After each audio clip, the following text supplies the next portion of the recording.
This study was painted at the height of the Impressionist movement, around 1876, by Renoir, one of the leading members of the group.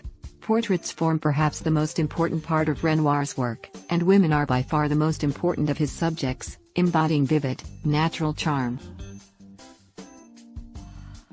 This sitter has a likeness to a number of figures who appear in the artist's other works of this period, both in her general appearance and in hairstyle.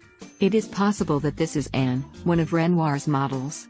In the study, as in the artist's finished pictures, the image is tinged with lyricism and full of the charm of femininity. The freedom and fluidity of the separate brushstrokes, the soft nuances of color and the attention paid to effects of light and air are characteristic of Renoir's style during these years.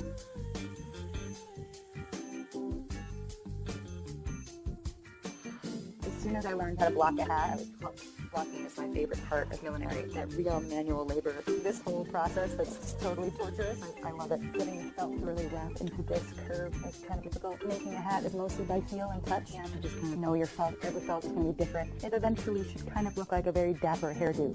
Like you can kind of give it a little cowlick in the center like that. You have to be very kind to the felts to make sure never to bend the hat, and you have to cradle it when you sew it.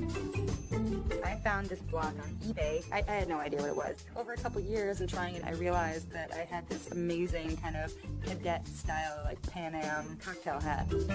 It's been my best-selling hat. It's paid for most of my business, just this hat. I started by just made hats at night and on the weekends, and all of a sudden, Henry Vendel's, they were interested in my collection. I sold to Patricia Field and Swarovski.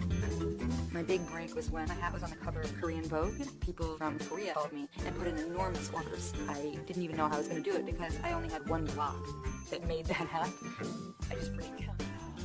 On February 25th, 1841, Pierre Renoir was born to humble beginnings as the son of a tailor and a seamstress. When he was 4, his family moved to Paris, where the young Renoir had his first encounter with art in the Louvre.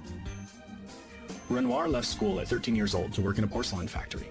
He was talented and was chosen to paint designs on the fine china. After work, he would return to the Louvre, where he copied and studied the work of the old French masters. But the porcelain factory went bankrupt and left Renoir jobless. At 21, he entered art school, and to help pay the bills, he painted decorations on blinds, fans, and signs.